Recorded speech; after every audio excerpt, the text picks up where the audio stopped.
Ombudsman Commission lifts freeze on funds. Landowners shut down Kainantu mine. And women reps want support from current parliament.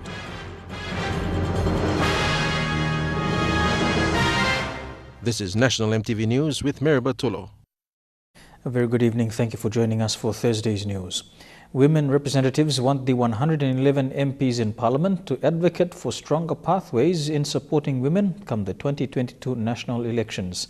They say attempts by past women leaders for reserved seats and organic laws surrounding the involvement of women in Parliament have received little recognition. Women leaders want an urgent response from the government, opposition, Electoral Commissioner and the Registry of Political Parties and Candidates Commission, among others. A recent two-day forum organized by UNDP in Port Moresby has gained momentum in pushing the awareness agenda of the lack of women leaders in Parliament.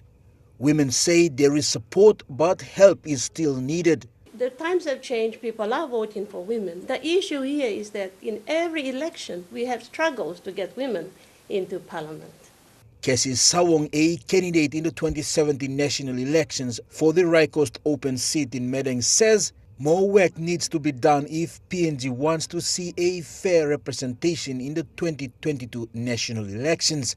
I would like to call upon the members of Parliament, there's 111 of them out there, to just remember that there are no women in there. And I want them to become advocates for us. So when it comes 2022, at least we can have one woman to be in Parliament. Past efforts resulted in 3 women elected to office in the 2012 elections. However, these 3 women failed to retain their seats.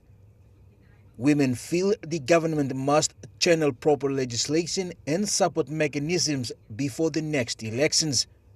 We went as far as not being able to work on the organic law on the reserve seats, so we want to revisit that and get that back on track.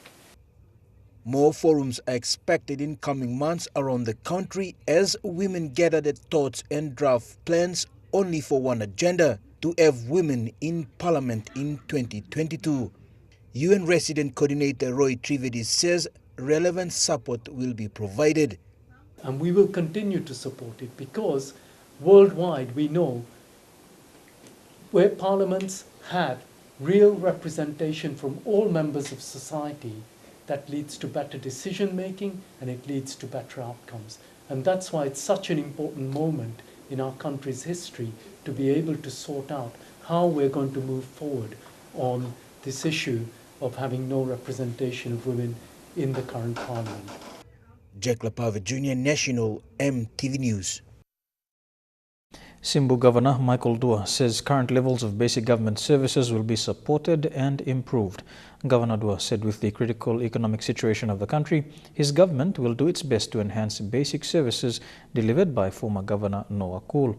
Mr. Dua said basic services of health, education and infrastructure as well as law and order are priority areas.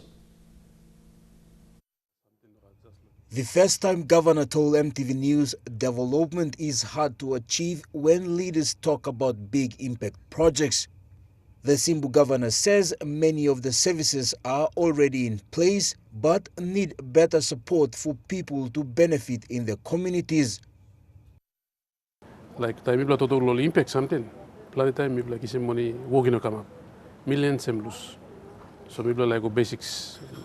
In the past 10 years, Simbu has topped the service delivery standings in a report published in 2015, achieving most notables in health, education, law and order and infrastructure. Despite its rugged but stunning geographical settings, Governor Dua is optimistic of improving services by working with leaders of the 6 open electorates. What we plan like basics, that's some simple things, so some road. Em come up entrance long progress plan play, I'm touch all schools, all 8 posts na basically look long power. To raise life in look power need no life per month so I'm trying to provide him boom low mark pulling power line go long 1 district.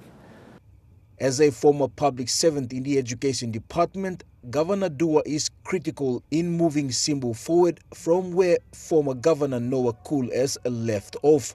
He says the provincial government will begin with the basics. And then me request long all elites plus stable one map kona plus Simbu.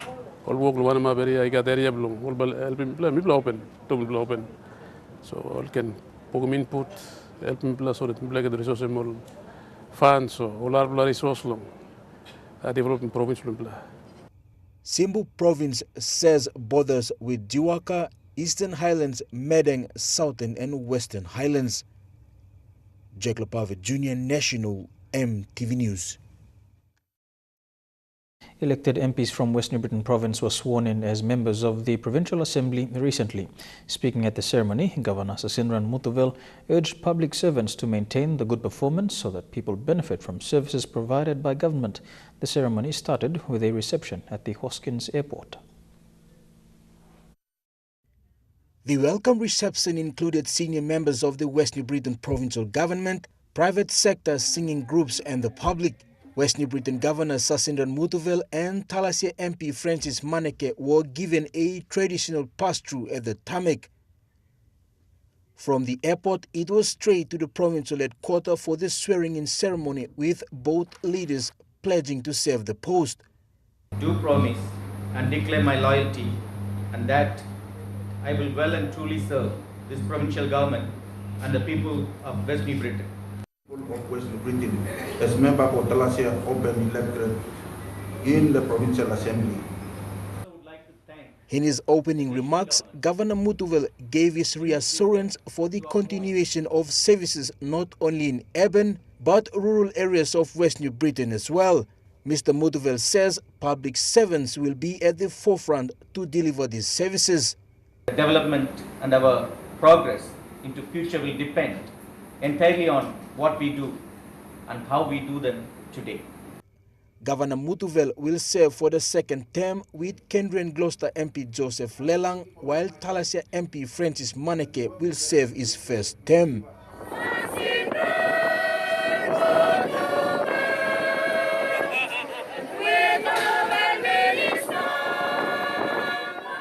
Jack Lopave Jr. National EMTV News. Here with National EMTV News, among stories after the break, former BDA chairman Fred Konga killed, Kainantu gold mine shutdown, and public views on the death penalty following the rape and killing of a 7-year-old girl. Stay tuned.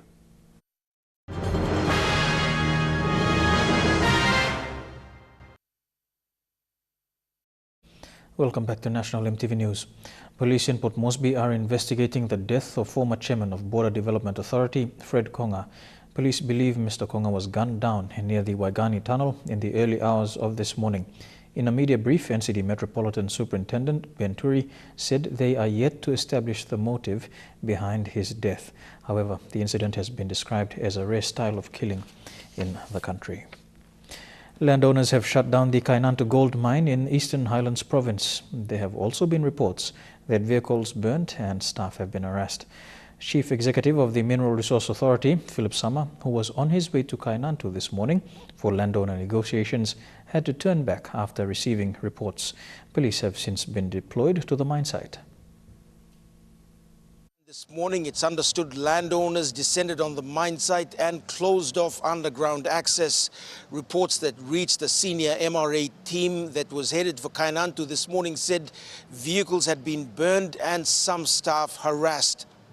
It's not clear if there have been any injuries at this stage. The MRA's Chief Executive, Philip Samar, who had been in close consultation with the landowner chairman, was on his way to Kainantu this morning when the mine management called him. I drove up to past Najab and only to get a phone call this morning between just after 8 a.m. in the morning that mine management called and said, listen, we're under attack. The mine closure has come just 1 month after the first shipment of concentrate in 6 years. Mr. Samar has been personally handling the negotiations over the last 18 months. For them to actually take the law into their own hands, after we had agreed to meet today, I think is very disappointing. Yeah, I am actually very disappointed with the landowner chairman. It clearly demonstrates that he is not able to provide leadership for his people. After we've agreed to meet to speak to the petition. Police have been deployed to the mine site. Additional men are expected to be sent in from Lae. The MRA says negotiations with landowners have been put on hold for now. Scott Waide, National EMTV News, Lae. Communities are being urged to speak up against known perpetrators of sexual violence on children. Lae Metropolitan Commander, Chief Superintendent Anthony Wagambi Jr. said cases of sexual violence against children have become widespread in the country and needs collaborative efforts from everyone in a community to address.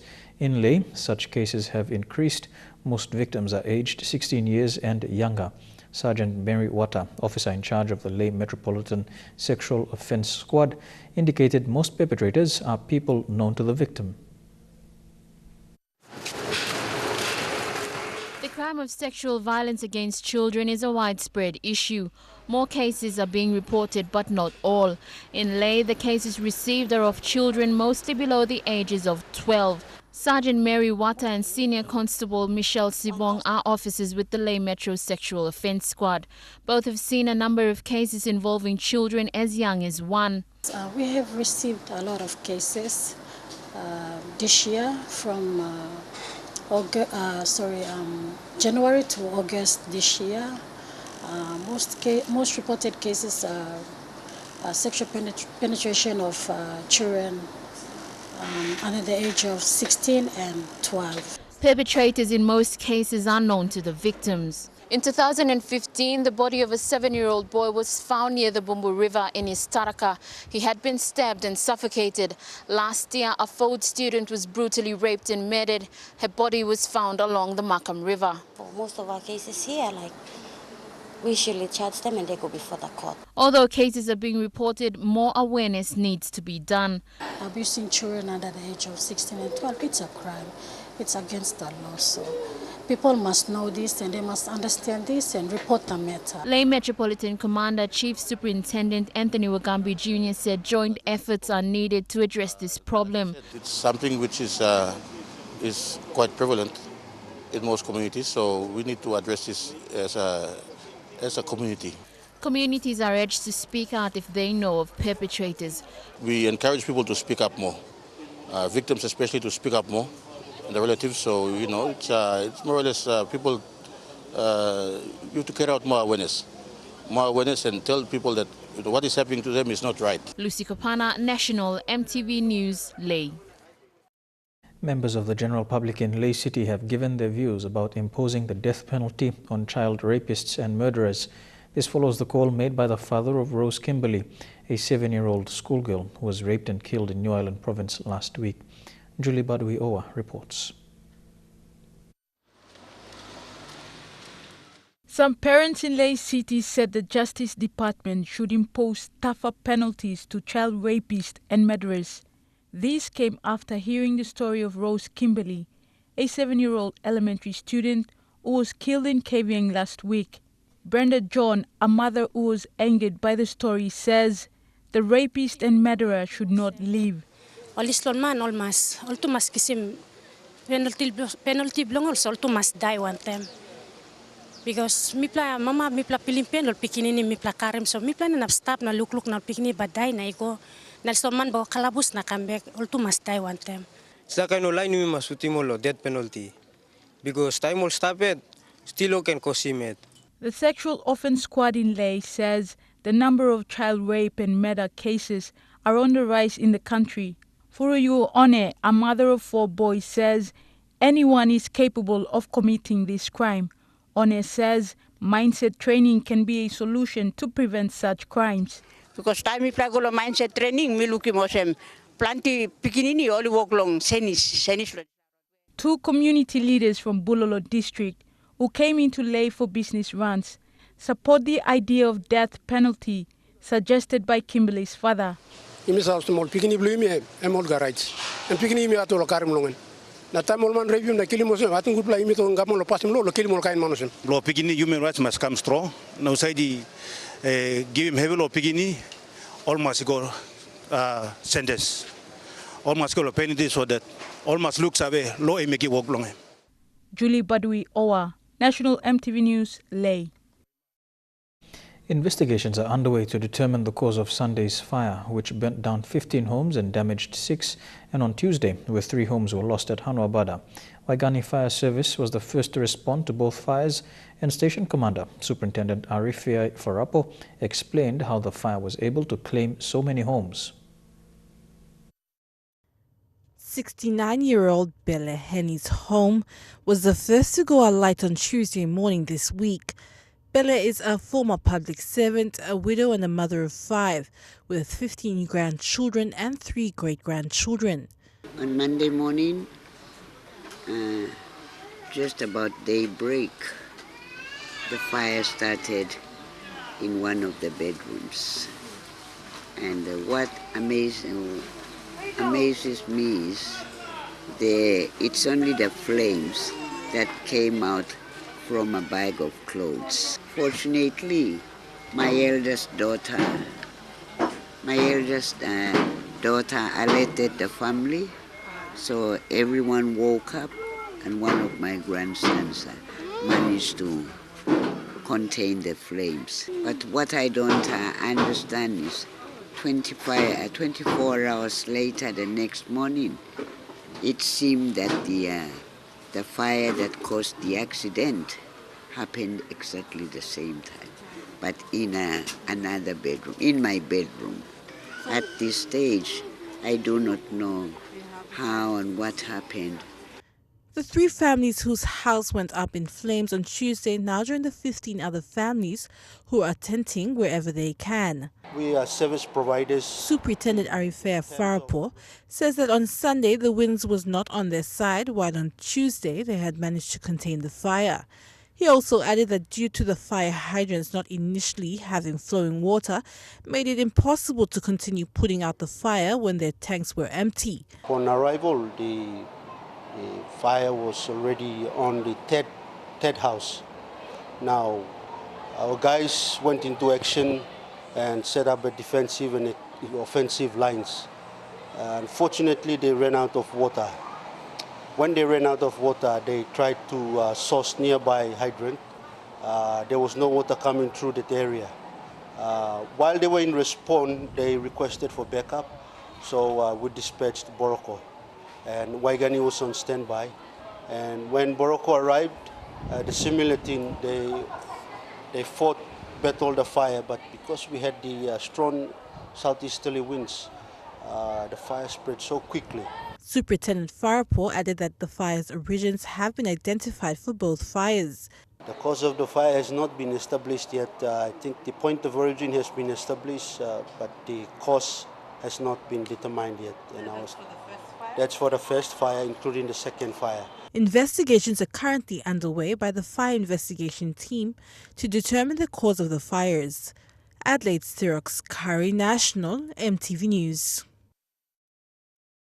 The Ombudsman Commission has lifted the conditional freeze that was placed on the DSIP and PSIP funds before the issue of writs.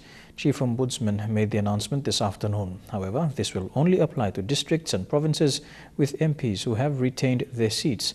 Sarah Aupong with more. While the freeze has been lifted, the Ombudsman Commission notes serious questions and issues following this exercise.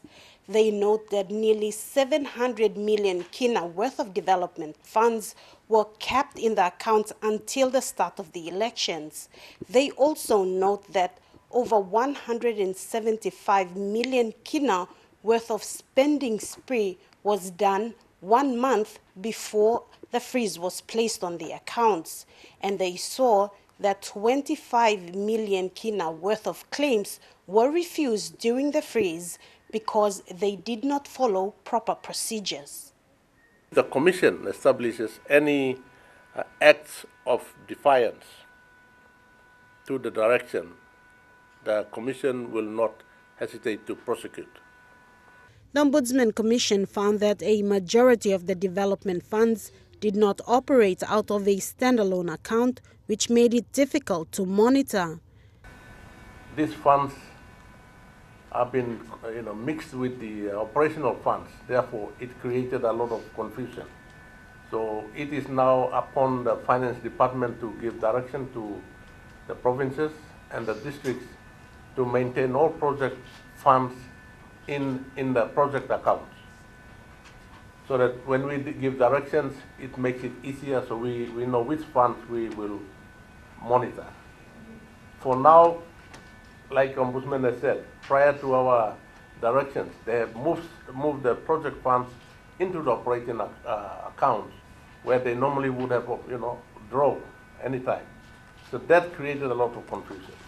The lifting of the ban, however, only applies to provinces and districts whose Member of Parliament has retained his seat.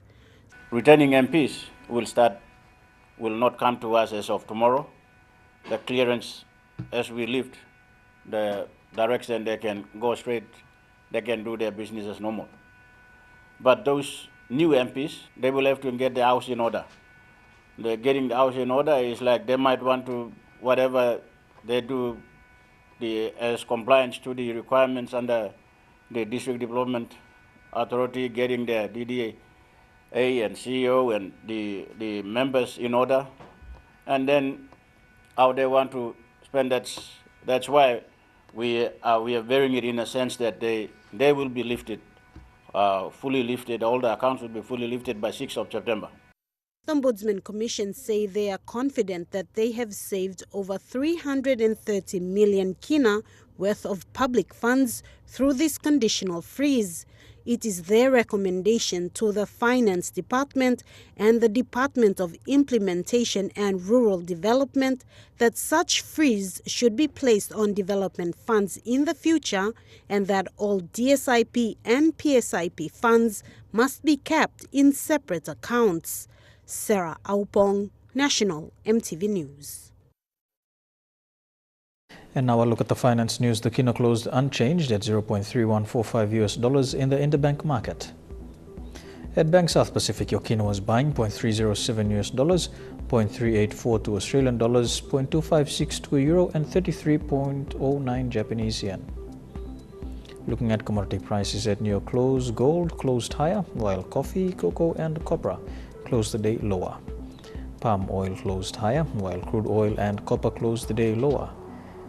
And on the stock markets, the Dow Jones closed 87 points lower, the ASX closed 8 points higher, and the All Ordinaries closed 9 points higher.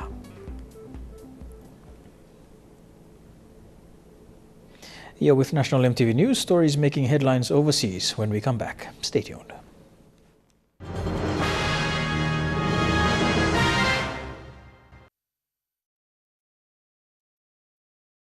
Welcome back to National EMTV News. Turning overseas now, United States President Donald Trump has called for unity a day after he gave one of his most divisive speeches to his supporters in Phoenix. The American Legion today, President Trump calling on the nation to come together. It is time to heal the wounds that divide us and to seek a new unity based on the common values that unite us. It came just hours after his own divisive rhetoric in Phoenix. For 75 fiery minutes, he unloaded, defending his response to Charlottesville, pulling from his pocket the statements he made in the wake of the violence. I hit him with neo-Nazi. I hit him with everything. I got the white supremacists, the neo-Nazi, I got them all in there, let's say. But yeah, KKK, we have KKK. I got them all. So they're having a hard time. So what did they say, right? It should have been sooner. He's a racist. But the president never mentioned his most controversial line of all, the moment he blamed both sides and praised some of the people who marched with torches. You had some very bad people in that group, but you also had people that were very fine people on both sides. And he vowed to shut down the government if he doesn't get money to build his border wall. The obstructionist Democrats would like us not to do it, but believe me, if we have to close down our government, we're building that wall. Through it all, the president blaming the media for one of his worst weeks so far. And I really think they don't like our country. I really believe that. Prince Harry has spoken openly about his anger towards the photographers who chased their mother onto a Paris tunnel shortly before the car crash that killed her 20 years ago. Years ago, they were children, doing their best to cope with their own grief amid the close attention of a grieving nation. The public grieving reached its height on the day of Diana's funeral.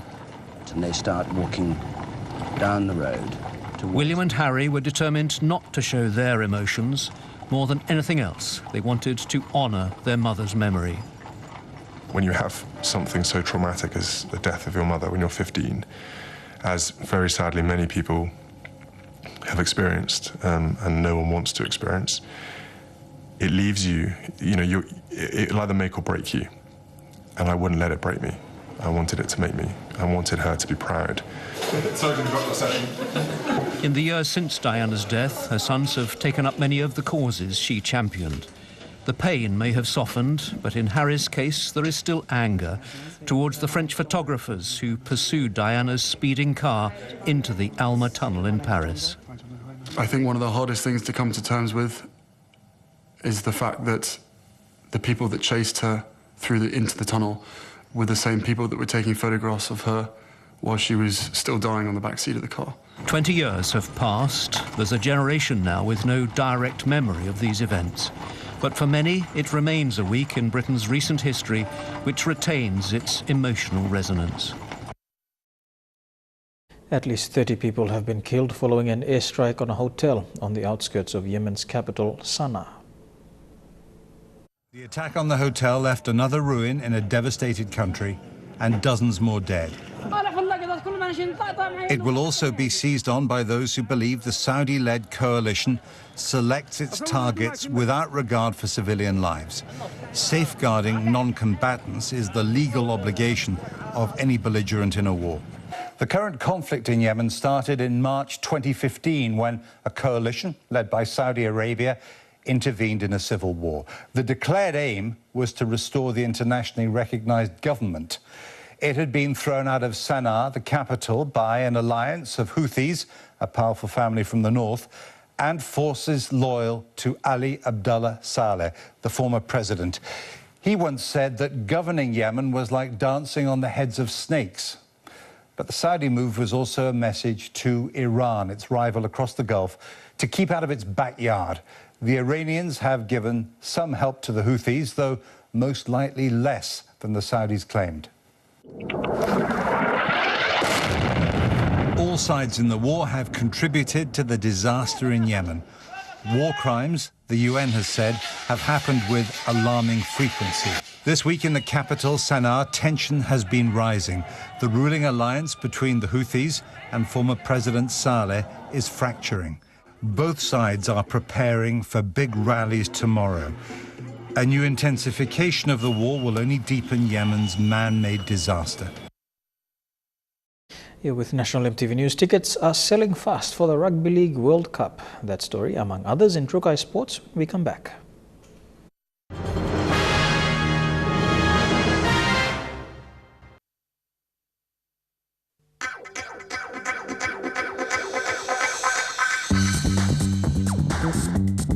Trukai Sports.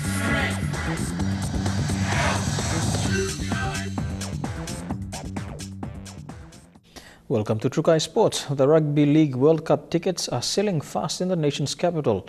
Tickets started going on sale today at 10 a.m. at different selected outlets.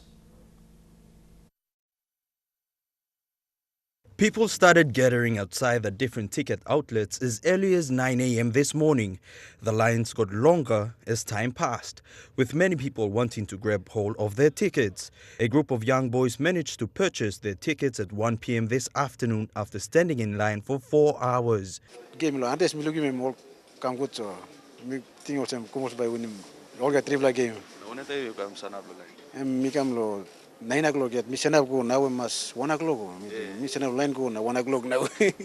Excited rugby league fanatics happily walked away after buying their tickets. World Cup, here I come. Many bought tickets for all 3 matches at the National Football Stadium. Some members standing in line were not happy with others buying tickets in bulk. A lot of us have been standing in line, but there have been some customers who came ahead of us who have purchased more than a reasonable amount of tickets. Say some have been buying 20, 30, and that's depriving the rest of us who are all just standing in line like from like purchasing tickets. Brian Bell Baroko Senior Staff John Koroya says people buying are only allowed a maximum of 10 tickets. We're still selling tickets at Home Centre, Brian Bell Home Centre, Vincent City also. Also, I believe that the Big Roosters are also selling. So if you want to get a quick ticket, you can also call in on to those locations and then you can pick up buy your tickets. The Rugby League World Cup tickets are selling fast. Tickets are being sold at Brian Bell Baroko, Brian Bell Gardens, Brian Bell Vision City, Stop and Shop Rainbow and Stop and Shop Waigani, Big Rooster Erima, Big Rooster Koki, and Cool Stuff at the Waterfront Harbour City. Tickets can also be bought at any Ticketmaster's outlets in the nation's capital. Elijah Levet, National EMTV Sports. To the Asia Indoor and Martial Arts Games 2017, Fiji will be taking part in 4 sporting disciplines next month: swimming, athletics, tennis and weightlifting. Like PNG, this is the first time Fiji and everyone else in the region will be competing in IMAG, and this is surely expected to raise the level of competition come the mini Pacific Games and Commonwealth Games. Though unlike PNG, this is the first international meet for most of the athletes. PNG, on the other hand, is sending athletes for swimming and weightlifting, boasting all from the weightlifting team to be in the top 5 in the Commonwealth. 6 AFL PNG players were recognized on the world stage at the 2017 International Cup Gala Dinner held at Crown Casino in Melbourne last week. The players included 2 from the national women's team, the Flames, and 4 from the Mosquitoes team, including captain John James Lavai.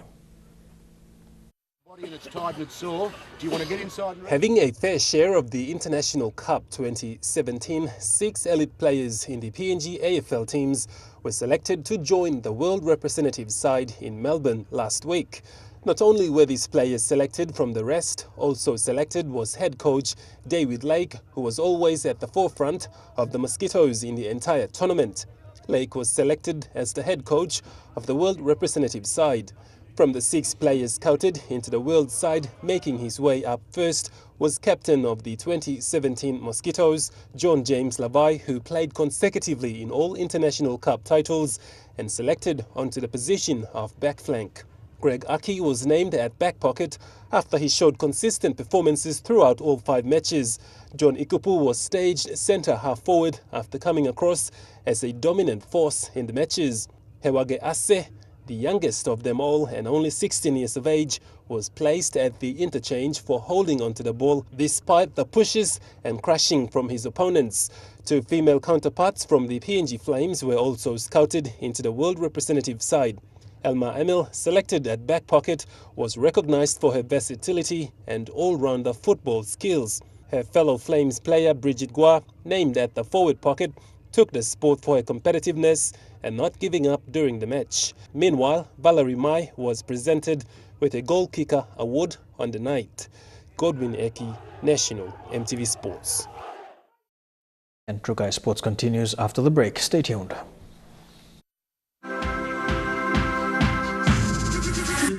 Trukai Sports. And welcome back to Trukai Sports. Former England captain Wayne Rooney has announced his retirement from international football, ending a 14-year career in which he became the country's top goal scorer with 53 goals. Rooney earned his first cap against Australia in 2003 at the age of 17 years and 111 days to become the youngest player at the time to represent the national side. The 31-year-old also leaves as England's most capped outfield player with 119 appearances. The announcement comes ahead of England's World Cup qualifiers against Malta and Slovakia next month. To boxing, and it's being billed the fight of the century, and with a massive purse and the egos to match it. Conor McGregor and Floyd Mayweather Jr. managed to mix some praise in among the verbal attacks at the final press conference ahead of the much-anticipated fight. Since the fight between undefeated boxer Mayweather and mixed martial arts champion McGregor was announced in June, the 2 men took part in a profanity-laced world tour to hype a bout that has been met with both skepticism and excitement. While Mayweather went the entire press conference without swearing, McGregor couldn't manage the same feat. I'm this boy up, make no mistake. And when it's all said and done, you know what? I'm going to feel a little bit sad because you should have all kept your mouth shut. You should have left me over on that other game that I'm from, that more ruthless game where we bounce heads off the canvas and drill them into the floor. You should have left me where I was because this man is not on my level. He's not even a quarter of the man I am. Conor McGregor claims that his mixed martial arts skills would see him through to a victory.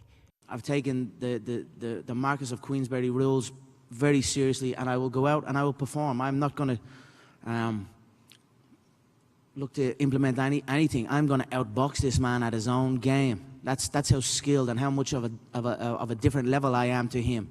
Mayweather had kinder words for McGregor, but still warned the Irishman that the fight will not be as easy as he believes. Conor McGregor had a hell of a career, still got a hell of a career. He's a hell of a fighter, He's a stand-up guy. He's a tough competitor. It's not going to be an easy fight. It's going to be blood, sweat, and tears Saturday. That's what we're here to get at fans, and that's what we want to get to people all around the world. The more restrained tone on Wednesday's media conference underscored the high stakes of what is expected to be the richest fight in boxing, with McGregor in line for a $100 million payday and Mayweather as much as $200 million. Jeremy Moggy, National TV Sports. And that fight between Conor McGregor and Floyd Mayweather will be shown live on EMTV this Sunday, the 27th of August at 9 a.m. So do tune in then. Moving on, the 2017 Money in Sports Conference is fast approaching and preparations are already underway as big names in sports and major sponsors look forward to meeting aspiring entrepreneurs to share and discuss the latest trends. This year's conference will be held in Australia, hosted by Jupiter's Casino on the Gold Coast. Money in Sports attracts leaders and decision makers from clubs, leagues, associations, governing bodies and sponsors, amongst many other stakeholders. Over the past few years, the event has grown from strength to strength, from humble beginnings to now bringing leading figures from the world of sports to Australia for what is not only an outstanding opportunity to learn and develop, but to network and create business opportunities. This year will see world-famous leading automotive car brand Alfa Romeo partnering with Money in Sports and supporting the sporting conference. As a world-class sports business and network event, Money in Sports Conference will bring together the best in the business to share ideas and experiences and how sports can generate income. The conference will also teach aspiring individuals on how to control sporting content, how to deal with foreign investment, rethinking what fans want, and the types of facilities required to host big sporting events to make or generate capital. Not only is the conference providing opportunities for up-and-coming sports brands and business incentives, but also bringing together marketing and sports industry leaders and assessment makers from around the world. The 2017 Money in Sports Conference runs from the 12th to the 14th November 2017. Godwin Eki, National EMTV Sports. And that's it for Trukai Sports. We'll have further weather details when we come back. Stay tuned. Trukai Sports.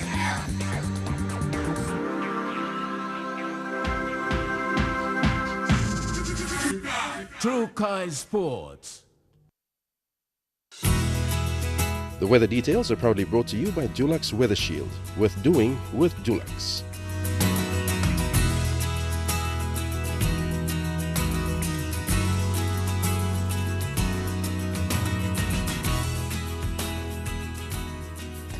A look at the weather forecast for the next 24 hours. Mostly fine in Daru and Alta. Fine weather expected as well in Port Moresby, Kerma and Popondetta. To the Momase region, fine weather expected in Lae, Wau and Madang. Thundery showers the order of the day for Wiebeek and Vanimo. To the New Guinea Islands region, thundery showers expected in Lorengau, Kokopo, Rabaul and Kimbe. Some showers as well for Kavieng and Buka.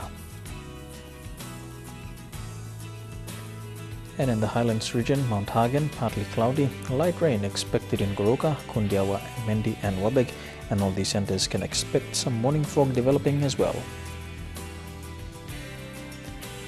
A look at the shipping forecast, and there is a strong wind warning for small ships for tonight and tomorrow. A strong wind warning is current for all coastal waters of southern PNG Indonesian border, including eastern Milne Bay Islands through Finschhafen to Vitia Strait, CSC Island to Long Island, including West New Britain and Manus.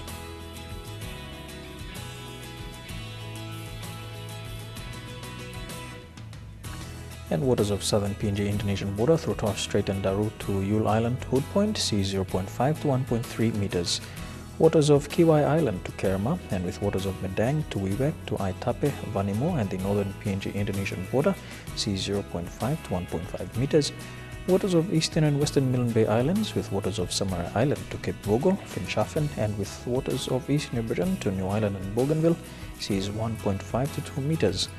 Waters of Finschhafen through Vitia Strait, Dampier Strait, including CSC Island to Long Island, to Bogia, and with waters of West New Britain, seas 2.5 to 3 meters, and waters of Manus and its western group of islands, seas 2 to 2.5 meters.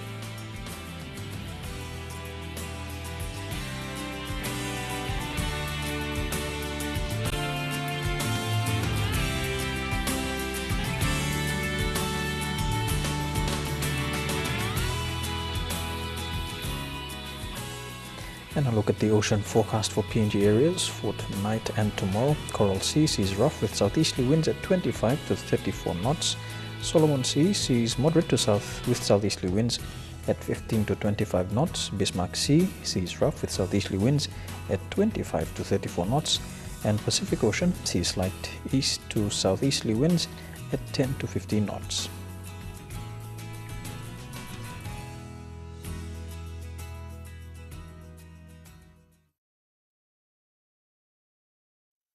The weather details are proudly brought to you by Dulux Weather Shield, worth doing with Dulux. And that is the news, sports and weather for today, Thursday, the 24th of August 2017. On behalf of the EMTV News team, pleasant viewing. Good night.